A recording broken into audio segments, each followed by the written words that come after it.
주의 계획은 영원히 서고 그분의 마음의 생각들은 모든 세대에 이르리로다. 그분의 마음의 생각들이 기록된 주님의 계획, 주님의 말씀은 모든 세대에 이른다고 되어 있죠. 그죠? 말씀 보여주는 약속입니다. 시편 100편 5절 보세요. 100편 5절.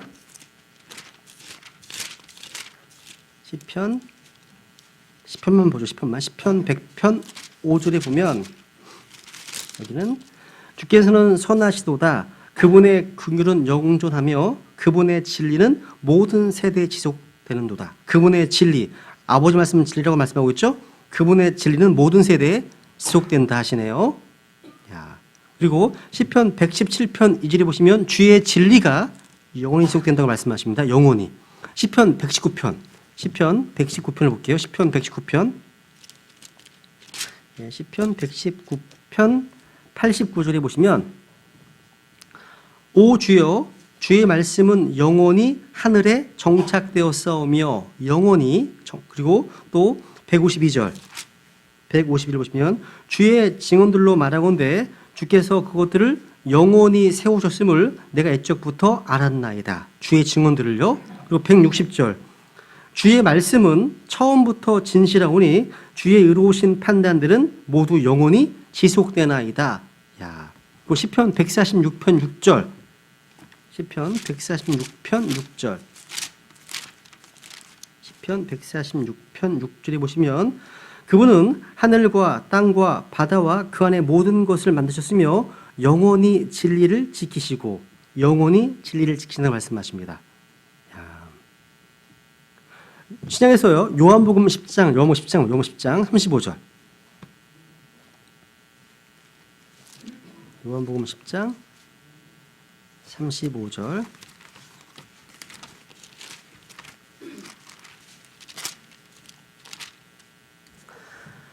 하나님의 말씀이 임한 자들을 그분께서 신들이라 하셨으며 또 성경 기록은 깨뜨리지 못할진대.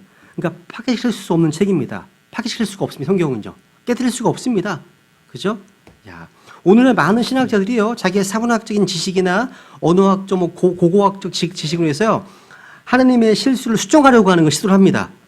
그래서 성경의 어휘를 바꾸고 텍스트를 바꾸는 일을 막 허다하게 일어나고 있습니다. 주님 말씀하신 대로 성경 기록은 폐하지 못합니다. 그러니까 이해되지 않는다, 납득이 되지 않는다 하더라도요. 성경 기록은 깨뜨리지 못합니다. 그죠? 넘겨보시면 12장, 요한복음 12장 47, 48절 보시면 사람이 내 말들을 듣고 믿지 아니할지라도 내가 그를 심판하지 아니하노라. 나는 세상을 심판하러 오지 아니하고 세상을 구원하러 왔노라. 나를 거절하고 내 말들을 받아들이지 아니하는 자에게는 그를 심판하는 이가 있으니 곧 내가 한 말 바로 그 말이 마지막 날에 그를 심판하리라 되어 있네요. 그렇죠? 그러니까 주님의 말씀은 심판의 근거가 되는 거예요. 심판은 하늘과 땅이 사라진 뒤에 이제 마지막 날에 있을 거잖아요. 그렇죠? 그때도 하나님의 말씀이 영원히 여전히 존재하고 있는 거예요. 이 말씀은요. 존재합니다.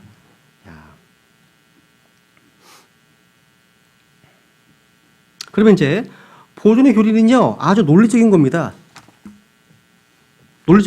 여러분, 말씀 보존은요. 하나님께서 우리에게 성경 기록의 단어 하나하나까지 세심하게 돌봐주시고 성경을 주신 뒤에 시간이 흐르면서 성경 기록들이 왜곡되거나 소실되도록 허락하셨을까요? 완벽하게 영감을 주신 말씀을 잃어버리게 허락하셨을까요? 하나님께서는요, 영감이라고 하는 기적을 통해서 우리에게 기록된 형태로 완전한 말씀들을 주셨습니다. 그분께서는 또한 보존이라고 하는 놀라운 섭리적 기적을 통해서요, 그 말씀들을 지킬 수 있다는 것. 아주 논리적인 거죠, 이게요. 그러니까 보존 없는 영감은 이건 의미가 없는 겁니다. 하늘의 별들을 세시고 그 이름을 다 부르신 하나님께서요, 70만 달러밖에 안 되는, 80만 달러밖에 안 되는 이 성경 말씀을 보존하지 못하실 수가 없다는 거죠. 그죠? 보존해 주신 하나님이신데. 그래서 보통요, 보존에 대한 4가지 불의 믿음이 있습니다. 그러니까 불신, 믿지 않는 사람이 있습니다. 원본조차도 실수가 있다. 두 번째, 현재 완전한 본문은 존재하지 않는다. 세 번째, 원문, 그러니까 원어의 완전한 보존은 믿지만 완전한 번역은 없다. 믿지 않는 사람도 있습니다. 그리고 완전한 번역에 대한 믿음.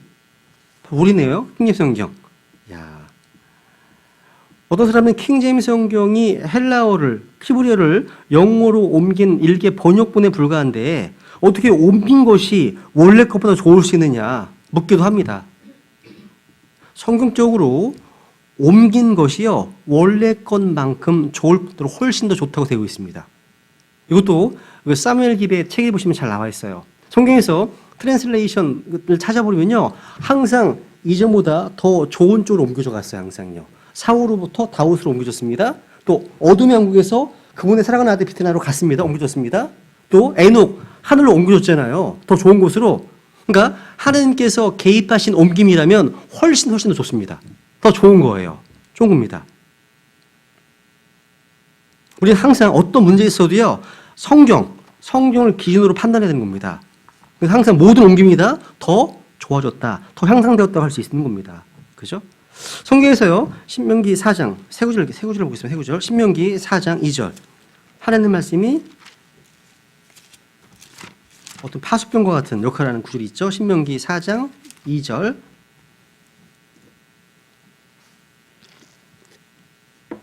성경에서 보존이라는 말이 56번 언급되어 있는데요.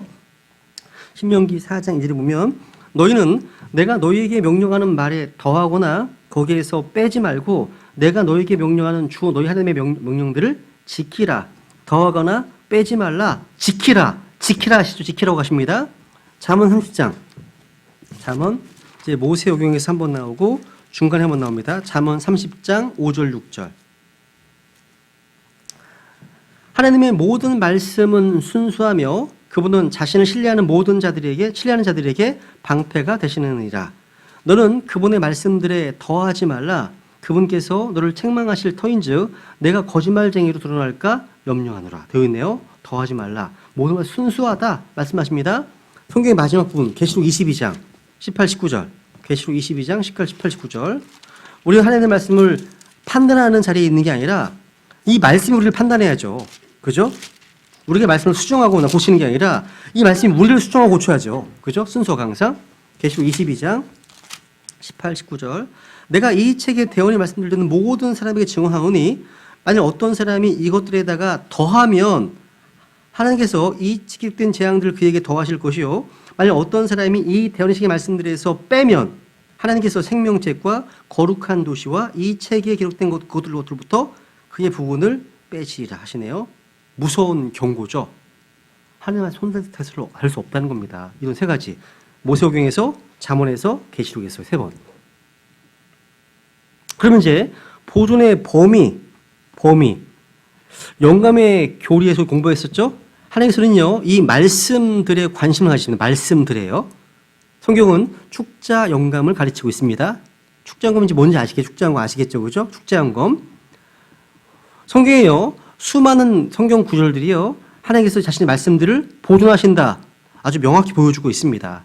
그래서 이 보존도요 어떤 사상이나 개념이나 의미 이런 것이 아니라 단어들 각각의 단어들에까지 확대되는 겁니다. 단어들이 보존되는 거죠. 그죠? 그래서 여러분 뭐 다른 것들은 되게 여러 가지 내용이 있는데요. 보통 이제 기초적인 어떤 성경 비평, 그러니까 원문 비평에 대한 책에 보시면 그런 얘기가 되게 많이 나와요. 이제 그 대장간에서의 어떤 예를 들면서 많은 해머들이요 하나의 모루를 이제 치면서 낡아져 버린 것들을 예를 듭니다. 그러니까 그 모루 하나 있어요. 모루 하나 있는데 많은 해머들이 다 이 모루를 치다가 다 낡아졌습니다. 이거 성경과 이제 연관시키면서 하나님의 말씀이 모루와 같다. 그렇죠? 수천 년 동안 의심의 해머 또 공격 여러 가지 정치의 어떤 칙령의 어떤 해머들, 종교적인 어떤 파괴된 해머들 이게 계속 이제 망치질이 이어져 왔지만 소리는 우러나했지만 모르는 지금도 변함없이 건재하다. 그걸 때렸던 망치들은 다 사라졌다. 이런 얘기를 많이 쓰거든요.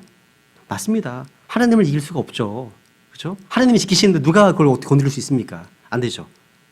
그러니까 여러 세계를 거쳐오면서 하나님 놀랍고 기적적으로 말씀을 보존하셨다는 사실. 여러 가지 역사들 얘기는 안 할게요. 뺄게요. 고린도 후서 2장을 가볼게요. 고린도서 2장. 2장에 보시면 이제 본문의 어떤 순수성, 그래서요, 이 말씀은 창세 이래로 항상 마귀의 타겟이 되어 왔습니다. 마귀의 타겟입니다. 근데 이 본문 부패는요, 초창기 때부터 진행되어 왔죠. 그죠? 그래서 고린도후서 2장 17절에 보면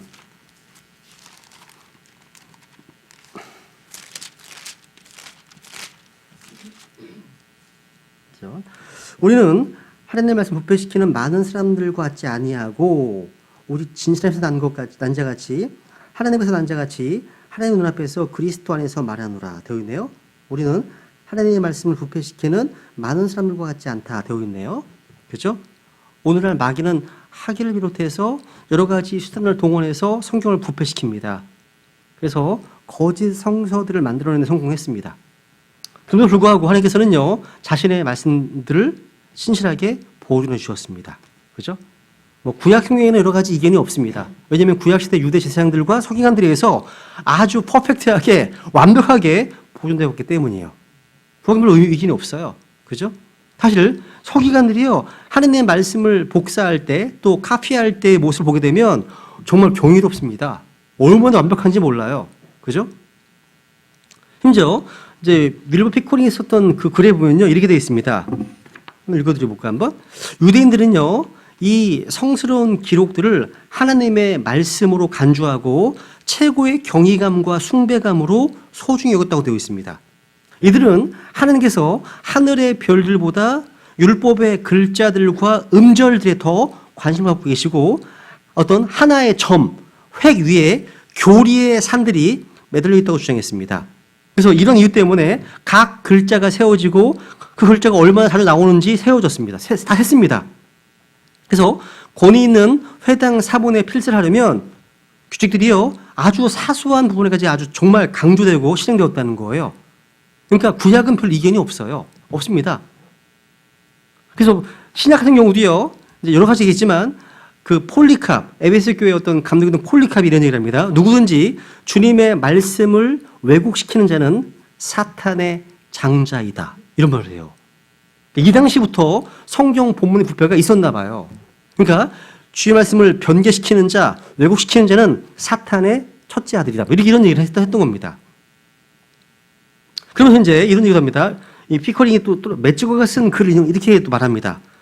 교회 초대 교부 가운데 이레네우스라는 사람이 있습니다. 이 사람이요, 자기가 논문을 썼습니다. 논문을 썼는데 논문 끝에 이런 노트를 남겼습니다. 한번 들어보세요. 나는 이 책을 복사하려는 당신에게 산자와 죽은 자를 심판하러 오실 우리 주 예수 그리스도와 그분의 영광스러운 재림으로 엄명한다. 당신은 자신이 필사한 것을 비교해서 당신의 대본으로 삼은 글과 다르다면 그것을 바로잡으라고. 그리고 이 엄명을 복사해서 그 뺏긴 복사본 안에 넣으라고, 삽입하라고. 자기 논문인데요. 여러분, 만약 이레네우스가 정확한 자신의 작품의 전수를 위해서 그런 극단적인 세심함을 취했다면 하물며 하나님의 말씀을 복사하는 일에는요, 얼마나 더 큰 주의를 기울였겠습니까? 말할 필요도 없습니다. 할 수 없습니다. 그리고 또 하나 볼게요. 보시면, 여기 보면, 넘겨보시면, 그거는 또 없네요. 그죠? 네. 여러분, 이게 원문평을 공부할 때요, 용어들을 좀 알 필요가 하나 있는데, 좀 적어놓어 보세요. 첫 번째, 파피루스 필사본들. 그 네 가지인데요. 파피루스 필사본들 한번 적어놓어 보세요. 5가지구나. 필사본들. 파피루스는 식물 위에 만들어진 두루마리, 종이에 기록한 어떤 말씀입니다. 그죠? 이집트 파피루스 아시죠? 그죠? 이런, 파피루스 위에다가 말씀들을 길게 놓은 게 파피루스 필사본들입니다. 어렵지 않죠? 두 번째, 엉셜 필사본들. 엉셜 필사본. 이거 다른 말로 대문자 필사본. 엉셜 필사본. 이것도 좀 알아두면 좋습니다. 한마디로 영어 알파벳의 대문자 비슷해요. 그러니까 대문자 사본들이요, 소문자 사본들로 된 어떤 이런 사본들보다 수가 훨씬 적습니다. 대부분 알렉산드리아 본문의 기초로 사용됩니다. 이게 엉셜 필사본들이라는 게 있습니다. 그 다음에 또 초서체 필사본들, 저번에 초서체 필사본들이 있습니다. 초서체. 이거는 이제 영어 알파벳의 소문자 비슷해요. 그죠? 우리가 현재 소유하고 있는 고대 복사본의 대다수를 차지하고 있습니다. 초소체 필사본들, 대부분 파피루스 사본들입니다. 지금은 신문지와 같이 비싸지 않은 종류의 파피루스는요. 그죠? 그래서 초기 복사본에는요. 말씀드릴 처음부터 끝까지 빈 공간이 없이 빼곡하게 기록했습니다. 그리고요. 하나님, 아들, 아버지 같은 낱말들은요. 단축해서 기록했습니다. 그래서 God을 G, D로 쓰고 son, 아들을 SN으로 쓰고요. 또 아버지, father를 FTR로 씁니다. 이렇게 써서 이제 필사하는 거예요. 그리고 나중에 이제 나온 복사본들이 이제 독자들이 알기 쉽게 하기 위해서 단어를 사이를 띄어서 썼죠. 어쩌거나 초소체 사본들은 소문자로 된 사본들이었다. 붙어서 쓰는 사본들이었다. 그리고 이제 성구집, 렉셔너리가 있습니다. 성구집. 오늘날 찬송가 뒤에 보이는 교동문과 비슷해요. 그죠? 그러니까 초기에는요, 성경 복사본이 부족하기 때문에 성도들에게 중요한 성경 구절들을 알려주기 위해서 이런 교동문 형태의 성구집을 사용했어요. 이걸 성구집이라고 하는 겁니다. 그래서 이런 성구집은 대부분 신약시대 초기 만들어졌고요. 그래서 이것들의 연대가 초창기 자필 원본이 된 시기에 아주 근접해 있습니다. 되게 중요한 자료가 됩니다. 렉셔너리가요. 성구집이요. 그리고 이제 번역본들이 있습니다. 번역본들, 이 버전, 역본. 그러니까 하나님께서는요, 그 당시에 세계 공통어인 그리스어로 이제 신약 성경을 쓰시기 원했지만 헬라어로만 보존하려고 하지 않으셨습니다. 그러니까 다른 나라 사람들에게도 전파하기 위해서 초기 그리스어 사본들이 여러 가지 형태의 언어로 번역되었습니다. 그래서 유명한 번역본이 이제 시리아어로 번역된 페시타 역본이 있습니다. 적어놓으세요. 시리아 페시타 역본, AD 150년경. 시리아 페시타 역본이 있었습니다. 이게 번역본의 여왕으로 불렸습니다. 그 당시에. 그러니까 그리스어에서 번역된 최초의 시리아 역본이었습니다. 페시타 역본. 그리고 이제 3세기 중반쯤에 이제 부패한 이제 성경이 나왔지만 그 전에 구라틴 벌게이트라고 하는 가장 오래된 사본들보다 더 오래된 사본이 나왔습니다. 구라틴 벌게이트라는 게 있었습니다. 그러니까 부패되기 전 구라틴 벌게이트가 있었다는 거예요. 그죠? 구라틴 벌게이트는요, 이태리 역본입니다. 이태리 역본. 그러니까 신약의 가장 오래된 번역본들 가운데 하나입니다. 그래서 초기 왈덴시스, 그러니까 우리 성경 신자들이죠. 왈덴시스에 의해서 북부 이태리에서 사용된 번역본이었습니다. 이게 구라틴 벌게이트예요. 벌게이트. 이것을 구분하셔야 됩니다. 제롬이 부패시킨 제롬의 라틴 벌게이트와 혼동하시면 안 돼요. 그것은 이게 아주 나중에 이제 어떤 변개된 성경이기 때문에. 그리고 이제 330년경에 이제 고딕 역본. 고시라는 선교사가 이제 올플라스에서 번역된 이제 역본이 있어요. 고딕 역본이 있었고요. 그리고 프랑스 번역본으로 이제 갈릭 역본이 있었습니다. 사이딩 역본, 보헤기링 역본, 콥틱 역본 되게 많아요.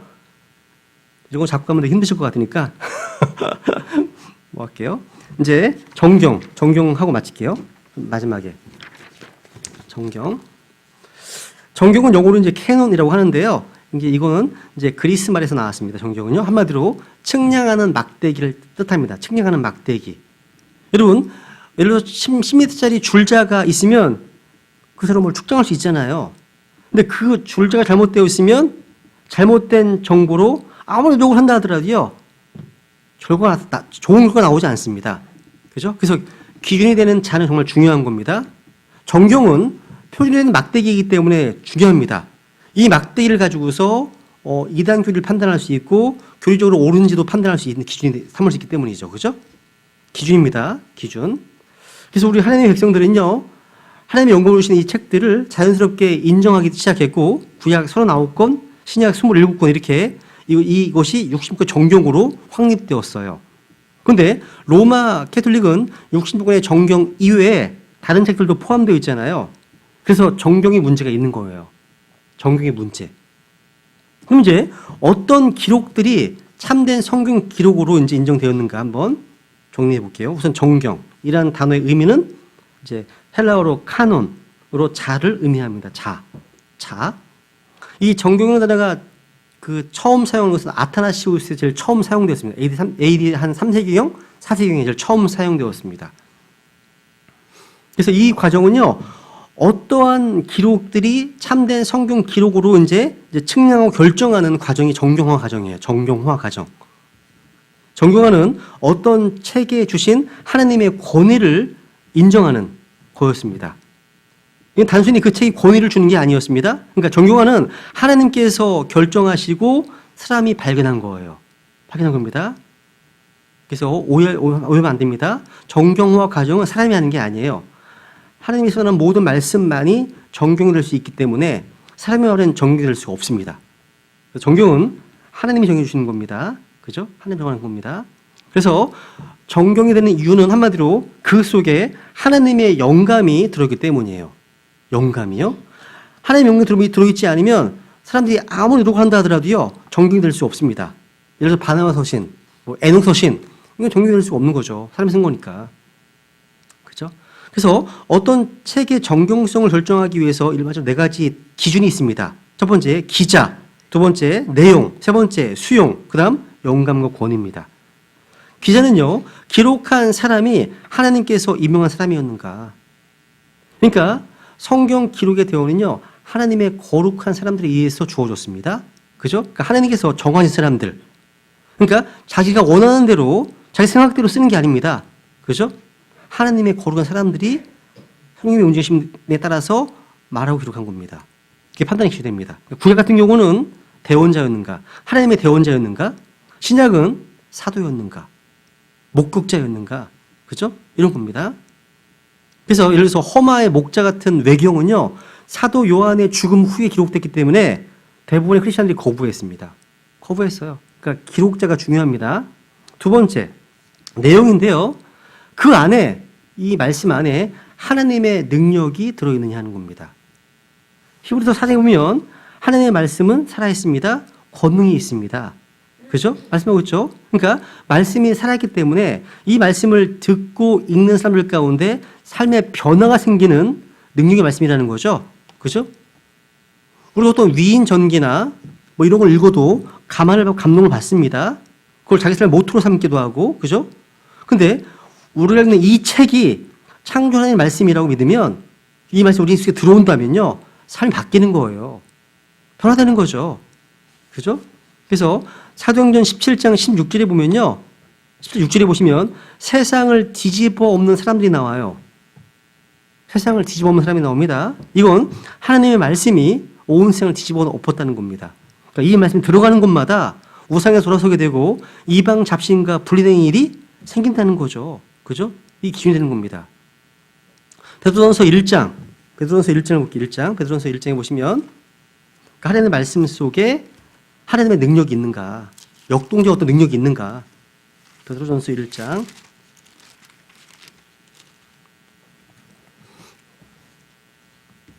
23절, 너희가 다시 태어난 것은 썩을 씨에서 난 것이 아니요 썩지 아니할 씨에서 난 것이니 살아있고 영원히 거하는 하나님의 말씀으로 된 것이니라. 25절, 오직 주의 말씀은 영원토록 지속되나니 복음으로 너희에게 선포된 말씀이 이 말씀이니라. 그러니까 다시 태어나기 위해서는 하나님의 말씀의 씨앗이 필요하죠. 사람이 변화가 되고 거듭나게 됩니다. 그죠? 그러니까 영적으로 죽어있던 영이 다시 살아나는 어떤 역동적인 사건이 일어난다는 거죠. 그래서 이 책에 생명이 있는지, 생명을 주고 있는지, 믿음을 세워주고 있는지, 이런 것들이 정경화의 기준이 되었다는 거예요. 그러니까 기준과 내용. 세 번째, 수용. 하나님의 백성들이 그 책을 수용했느냐, 이 주제입니다. 그러니까 신약 교회로서 우리 안에 성령님이 계십니다. 주님께서 이 책은 아니라고 하시면 정경이 될 수 없습니다. 우리나라에 이제 한글로 번역된 킹제임스 성경이 여러 가지 출판되어 있습니다. 그죠? 상당히 많습니다. 근데 나중에 한 가지만 남게 될 겁니다. 그러니까 신약 교회들이 수용한 것만 남게 돼요. 그러니까 교회와 성도들이 수용하는 것만 남게 된다는 사실이에요. 그래서 하나님의 교회가 수용하지 않으면 그 성경은 사라지는 거예요. 사라지는 겁니다. 그래서 하나님의 백성들이 그 당시에 신약 교회들이 그 책을 보편적으로 받아들였는가? 이게 또 하나의 기준입니다. 세 번째. 네 번째는 영감과 권위입니다. 그러니까 예를 들어서 창세기, 히브리서 막 그러는데 거기에 하나님의 권위가 있느냐? 이 하나의 기준입니다. 하나님의 권위가 없으면 정경이 될 수 없습니다. 주가 말하노라, 주가 말하노라 이런 거 있잖아요. 권위가 있습니다. 사실 여러분 하나님의 대언자들은요 사실 자기 목숨을 대놓고 대언하는 거예요. 그렇기 때문에 이 책에 하나님의 권위가 들어있는가? 여러분 위경이나 외경에는 권위가 없습니다. 이런 권위가 없습니다. 그러니까 위경이나 외경은요 어떤 역사적인 사실을 증언할 수는 있지만 하나님이 이렇게 말씀하셨다고 하는 하나님의 권위가 없기 때문에 사람이 동의할 수가 없는 겁니다. 그래서 이 책에 영감의 보증이 있는가? 주가 말하노라 이거 있는가? 묻는 겁니다. 그리고 여기서 적어놓으세요. 하나 빠졌습니다. 2번 보시면요. 그 내용이 확실한가? 그 내용이 확실한가? 2번이 있습니다. 그러니까 이 책이 믿을 만한 책인가? 그 안에 거짓말이 들어있으면 안 되죠. 그죠? 그것이 믿을 만한가? 내용. 그러니까 비번하고 연관되기 때문에 뺐는데 2번 따로 적어 놓으세요. 그 책 내용도 확실한가? 그러니까 외경이나 위경이 왜 빠질까요? 거짓말이 들어있거든요. 거기 안에요. 하나님은 거짓말할 수 없는 분이시기 때문입니다. 그러니까 이 책이 항상 진실만을 얘기하는가? 그죠? 그러니까 이 책이 다른 성경 기록에 근거해서 진리여야 한다는 겁니다. 사도행전 17장 11절. 이것이 정말 그러한가 성경 기록 탐구하잖아요. 그러니까 다른 성경 기록에 근거해서 이것이 진리여야 한다는 겁니다. 이 책도요. 외경은 신뢰성이 없기 때문에 거부되었습니다. 거부된 거예요. 그래서 디모데전서 4장 1절 보시면요. 디모데전서 4장 1절. 디모데전서 4장 1절.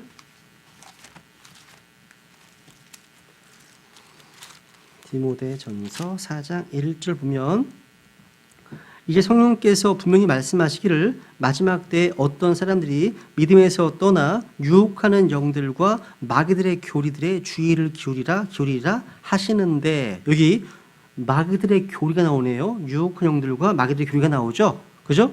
이게 무엇인지 아닌지는 하나님의 말씀에 의해서 시험받아야 됩니다. 거기에 오류가 있다면 거기에 우화가 있다면 결코 정경이 될 수가 없습니다. 없습니다. 이런 5가지 기준을 가지고서 이게 정경화 기준입니다. 이게요. 기준이에요. 그럼 이제 정경화 과정에서 사용된 용어들입니다. 성경에 있는 책들 가운데 몇몇 책들은요. 모든 사람에 의해서 즉각적으로 하나님의 말씀으로 받아들여지지 않았습니다. 몇몇 책들은요.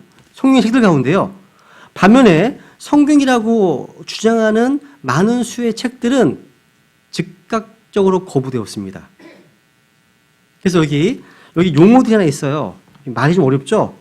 그냥 기억해두세요. 여기 A번 보시면 호모 로그메나 이게 이제 번역하면 동의서라고 되어 있는데요. 이건 정경으로 아무런 논란이 없이 받아들인 책을 말합니다. 그러니까 이것은요 모든 사람들에 의해서 받아들인 정경 책들을 말합니다. 다 받아들였습니다. 이 책에 대해서는요. 이거는 이제 호모 로그메나라고 합니다. B번 안티 레고메나가 있습니다. 이건 뭐냐면 논란의 서입니다. 그러니까 정경성에 있어서 의견이 나뉘어지는 것들입니다. 그러니까 논쟁이 되어진 책들이 있어요. 그 책들을 이제 안티 레고메나로 하는 겁니다. 세 번째, C하고 D번은요, 정경이 아니에요. 아포크리포, 한마디로 이제 외경이에요. 이것은 어떤 사람들이 받아들인 미조의 책을 말합니다. 바로 로마 천주교의 공동문에 들어있는 외경이 있어요. 이건 가짜예요. 가짜입니다. 네 번째, 이제 수디피그로 프랑이 있는데 뭐냐면 위경. 이거는 모든 사람들이 거부한 미주의 책을 말합니다. 가짜 책입니다. 가짜입니다. 그러니까 C들은 전부 다 가짜인데 C번은 누군가 받아들였어요. 그래서 외경이라고 부르고 D번은 다 거부합니다. 이건 위경이라고 합니다. 위경. 다릅니다. 그러면 이제 구약의 정경, 경경. 구약 정경과 역사는 뺄게요. 너무 내용이 많습니다. 구약 시대에 우선 정경이 아닌 책들이 있습니다. 그러니까 어떤 책들이 구약에 언급되어 있어요. 근데 그 책들은 하나님의 영감에 의해서 주어지지 않았습니다. 그 후에도 들어와 있지 않습니다. 예를 들어 이런 겁니다. 야셀의 책이 있고요. 스마야의 책이 나오고 주의 전쟁들이 책이 있고요. 솔로몬의 행적들이 책이 있고요. 대언자 이또의 이야기가 나오고 예후의 책이 있고요. 이스라엘 왕들의 책이 있습니다. 이게 다 성경에 나오는 책들이에요. 성경에서 기록된 책들의 내용이 기록되어 있습니다. 내용들이요. 근데 정경이 되지 않은 책들이죠. 그죠? 여기서 제일 중요한 게 있습니다. 여기 구약 정경의 범위의 문제입니다. 너무 중요한 문제는요. 많은 사람이 이걸 물어봐요. 왜 우리는 66권만 인정하십니까? 이런 거 있잖아요. 답변을 해야 되잖아요. 이건 외경 때문에 아주 되게 논쟁이 되는 주제입니다. 근데 성경은요, 성경 스스로 구약 정경의 한계를 분명하게 하고 있습니다. 그러니까 신약은 문제가 안 돼요. 다 똑같이 쓰니까. 구약의 문제가 됩니다. 그런데 주님께서는요, 구약 정경화의 기준을 말씀해 주셨습니다. 그리고 주님께서는요, 구약 정경의 범위를 확립해 주셨는데, 볼게요. 두 개를 볼게요. 마태복음 23장. 마태복음 23장 35절.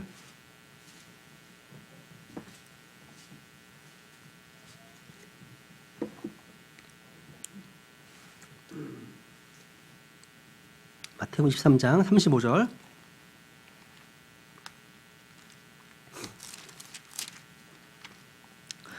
그리하여 의로운 아벨의 피로부터 성전과 제단 사이에서 너희가 죽인 바라가의 아들 사가랴의 피까지 땅 위에서 흘린 모든 의로운 피가 너희에게 돌아가리라 되어 있습니다. 여기 이제 아벨의 피가 나오고 그 다음에 사가랴의 피가 나오죠. 누가복음 11장 보면 누가복음 11장. 누가복음 11장. 누가복음 11장 50절 51절. 이 두 절은 꼭 기억해 두셔야 됩니다. 정경하면 이 두 절을 반드시 알아야 됩니다. 기억하고 있어야 됩니다. 누가복음 11장 50절 51절. 이로써 세상의 창건 이후로 흘린 모든 대언자들의 피를 이 세대에 요구하리니 곧 아벨의 피로부터 제단과 성전 사이에서 죽은 사가랴의 피까지라. 진실로 내가 너희에게 이르노니 그 피를 이 세대에게 요구하겠다 말씀하십니다. 이 말씀들은요, 구약의 순교자들의 피를 말씀하시면서 아벨에서부터 창세기입니다. 4장입니다. 스가랴에 이르기까지 역대하 24장입니다. 그러니까 히브리어 구약 성경은요, 창세기 시작해서 역대하로 끝납니다. 이것은요, 창세기에서 말라기까지라고 말하는 것과 같습니다. 신약에서 구약을 인용하고 언급하는 것들 다 정경의 범위를 확정짓고 있습니다. 있어요, 여러분? 그러면 이제 구약의 책들이 정경으로서의 권위가 있는지에 대한 증거들인데요. 이런 건 다 뺄게요. 빼고 우선은 구약에서 논란이 되는 책이 뭐가 있는지 책 우선 5권이 있습니다. 이게 정경이 되기 전에 논란이 됐던 책이 5권이 있어요. 첫 번째 뭐냐면 그 당시 유대 공의에서는요, 이 책들의 정경성을 의심했습니다. 그래서 이거를 안틸레고메나로 분류되었습니다. 5권. 첫 번째 뭐냐면 솔로몬의 노래입니다. 솔로몬의 아가서입니다. 왜냐? 남녀 간에 너무 관능적인 언어 때문에 논란되었습니다. 웃긴 거죠, 그죠? 그러니까 이 복된 책은요, 우리 주 예수 그리스도와 그분의 몸된 교회와의 어떤 관계를 그릴 뿐만 아니라 아주 정말 아주 사랑과 어떤 결혼의 신성함, 순결 이걸 장려 고무시키는 책입니다. 근데 하나님의 말씀이죠. 전도서 왜 이게 논란되느냐? 너무나 회의적인 언어 때문에. 이건 사실 정경의 문제라기보다는요, 해석의 문제죠. 그죠? 이 책은 해 아래서의 보는 삶의 관점에 대해 기록하기 때문에 그렇습니다. 결론은 아주 영적이잖아요, 결론은요. 에스더도 논란됐습니다. 왜? 그렇죠. 에스더에는 하나님 일이 한 번도 안 나와. 에스더에. 하나님 일이 한 번도 나오지 않기 때문입니다. 그런데 에스더 안에는요, 하나님의 분명한 임재와 섭리가 가장 명백하게 드러나 있습니다. 네 번째, 에스겔서. 이건 논란이 왜 된지 모르겠어요. 그러니까 모세 율법과 일치하지 않는 것 때문에 논란이 되었는데 사례가 안 나와. 제시를 못합니다. 5번째, 잠언. 잠언은 왜 논란이 되었느냐? 잠언 26장 4절과 5절이 서로 모순이라고 상상하기 때문에 논란이 된 겁니다. 모순이 아닌데. 이건 해석의 문제, 모순이 아니라는 거죠. 그죠? 이런 문제가 됐습니다. 그럼 이제 구약 성경에서 외경으로 인정받는 책이 뭐가 있느냐? 외경은요, 한마디로 구약과 신약, 그러니까 외경이 된 시기가 말라기서부터 예수님께서 오실 때까지 약 400년이라는 기간 동안을 침묵의 기간이라고 하잖아요. 그 기간 중에 70인역이라고 하는 그리스어 성경이 알렉산드리아에서 만들어졌다고 하는데 BC 270년경이에요. 근데 그건 우리 믿지 않습니다. 어쨌든 그리스 말로 기록된 다른 책들이 있었습니다. 역사책이기 때문에 역사적인 가치는 충분히 있어요. 그래서 1611년 당시에 들어있었던 겁니다. 가운데 있었던 겁니다. 나중에 뺐지만. 그런데 여기는 영감은 들어있지 않기 때문에 정경에서 제외되었습니다. 그러니까 400년 동안 유대인들이 어떤 일이 있었는지를 보여주는 역사적인 가치가 있었다는 사실입니다. 이것만 기억하시면 됩니다. 근데 외교의 문제는요, 일반적으로 로마 천주교에서 보는 성경에 포함되어 있기 때문에 그 부분만 좀 살펴볼게요. 그렇죠? 외경의 특성. 외경은요, 보통 이제 15권. 그러니까 구약과 신약 사이 기간 동안에 기록된 15권의 유대적 저술로 구성되어 있습니다. 역사적 가치는 있어요. 근데 거기는 하나님의 영감이 없는 가짜예요. 그러니까 약간 이런 어떤 것들은요, 전설의 고향과 같은 약간 뭔가 환타지 소설과 같은 내용이 들어있어요. 그 안에요. 그래서 여기 외경의 목록에 보시면 목록. 한번 들어만 보세요. 그냥 보세요. 읽어드릴게요. 그냥. 솔로몬의 지혜, 벤시라는 집회서, 토빗, 에스라 상하, 마카비 상하, 유디트, 바룩, 예레미야의 편지, 에스더 속편, 아사리아의 기도, 그리고 수산나, 벨과 용, 모나세의 기도 이렇게. 근데 로마 카톨릭 교회는요. 외교 기도 가운데 12권을 정경으로 받아들입니다. 여기 에스트라 상하와 모나세의 기도를 뺐습니다. 뺐어요. 왜요? 왜 뺐을까요? 천주교 교리와 다른 내용이 들어있기 때문에 그 안에요. 어쨌거나 천주교 성경에는요. 구약 성경이 39권이 아니라 51권입니다. 51권. 39권에 12권 플러스 돼 있어요. 51권. 신약은 똑같습니다. 신약 문제가 안 돼요. 그죠? 여러분 1611년 당시 이 성경이 기록되었을 출간되었을 당시에도요. 구약 성경과 신약 성경 사이에 외경이 들어있었습니다. 그 이유가 뭐라고요? 구약과 신약 400년간의 역사를 보여주기 위해서 외경이라는 이름을 집어넣고 붙여놓고 그 사이에 들어가 있는 거예요. 마치 뒤에 부록이나 지도책처럼 그 사이에 들어있는 외경은 성경이 아니라고 써 있어요. 아닙니다. 나는 공격을 하잖아요. 그 당시에는 책이 귀했습니다. 그래서 역사에 대해 알려줄 필요가 있었기 때문에 구약과 그리고 외경이 들어있고 신약이 들어있습니다. 그런데 로마 캐톨릭 공동번역에 보시면요. 구약 속속에 집어넣어놨어요. 성경으로 인정하는 거예요. 그걸 다. 다른 거예요. 지금. 이거는 다른 겁니다. 오해하시면 안 되는 거예요. 꼭. 그런데 여러분 외경은요. 1546년 3월 8일 트렌트 종교회의에서요. 로마 캐톨릭 교회에서 공식적으로 정경으로 인정받았습니다. 이걸 믿지 않으면 저주받습니다. 로마 천주교에 의하면요. 여러분과 저는 다 저주받을 만한 인생들입니다. 로마 천주교에 의하면 그렇다는 거예요. 야, 진짜 황당하죠, 그죠? 어쩌거나 아까 로마 외경에서요, 외경에는요 아주 비성경적인 어떤 카톨릭 교리들이 많이 나와요. 외경에 보면 연옥이 나옵니다. 외경에 나와. 연옥이. 또 그렇죠. 자선을 통한 구원. 교리가 나와요. 외경에 나와. 이게 나와요. 그러니까 얘네들도 얘기를 할 수 있어요. 성경에 근거가 있다면서 찾아주는 게 외경이야. 그러니까 정경식 문제도 중요한 거예요, 여러분. 그리고 거기엔 또 자살, 윤회가 나와, 윤회. 또 마술을 통해 신비주의를 행하는 것. 다 외경에 나와요. 외경에 나와요. 그러니까 얘네들은 마술도 인정하고 불교 윤회도 인정하는 거예요. 야, 진짜 웃긴 거죠, 그죠? 그런데 외경을 포함시킨 일을 진행하면서 에스드라 상하를 뺐어요. 왜? 에스드라 상하 7장 105절에 보면 죽은 자를 위한 기도를 금하기 때문이에요. 얘네들은 죽은 성인들한테 기도하잖아요, 막 기도하잖아요. 금하기 때문에 그런 겁니다. 참 웃기죠, 그죠? 그래서 트렌드 종교회에 이렇게 되어 있습니다. 결론은 무엇이 냐면 로마 캐톨릭 교회에서 읽히도록 사용된 책들 모두를 거룩한 정경으로 받아들이지 않는 자는 저주를 받을지어다 되어 있어요. 여러분과 제가. 그래서 외경에 보면 마카비하 12장 이런 얘기도 싫어요. 뭐 연옥이 나오고 여러 가지 근거가 있습니다. 윤회, 노예제도, 잔혹한 행위, 뭐 자살을 통한 칭의 교리가 있어요.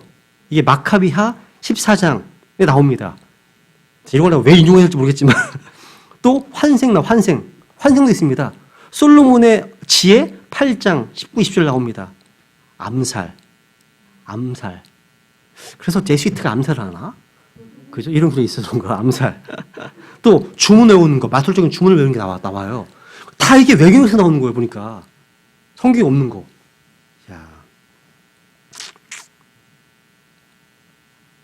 자, 이거 다 그냥 패스할게요. 패스하죠, 뭐. 그죠? 신약에서도 여러 가지 이제 외경, 미경이 있었는데요. 신약에 논란이 되었던 것만 보죠. 7권의 책들이 논란됐습니다. 안티레 보면 신약 안티레 나오죠. 히브리서. 이게 AD 4세기까지 논란이 되었습니다. 히브리서는 왜 논란이 되었느냐? 저자의 기자, 히브리서를 기록한 기자의 익명성 때문에 논란이 됐. 익명성 때문에요. 우리 킹제임스 성경은 사도 바울서 돼 있잖아요. 바울 돼 있잖아요. 그렇죠? 문제가 안 돼요. 야고보서 루터가 혼란스러웠잖아요. 야고보서는 왜? 그렇죠? 바울의 기록과 충돌된다. 모순된다. 이런 가정 때문에 논란이 되었습니다. 야고보서. 베드로후서는요. 베드로전서와의 스타일 차이 때문에. 야, 웃기죠, 그죠? 또 요한의 3서. 이건 사도 요한의 개인적인 성격 때문이래요. 이게 뭔지 모르겠어요, 이게. 이 내용이. 웃기죠? 유다서는요, 유다서 9절과 14절 때문에 그렇답니다. 9절 14절. 그러니까 천사장 미가엘이 모세의 몸에 대해서 지금 논쟁한 마귀와 다투어 싸우잖아요. 요 내용 가지고서 위경 중에 하나의 에녹서에 보면 에녹서에서 인용이기 때문에 이 내용이 에녹서에 나온대요. 그래서 논란이 있습니다. 유다서가요. 참. 유다서가 맨 마지막에 정경으로 인정되었습니다. 그죠? 디모데 후서를 볼까요? 디모데 후서.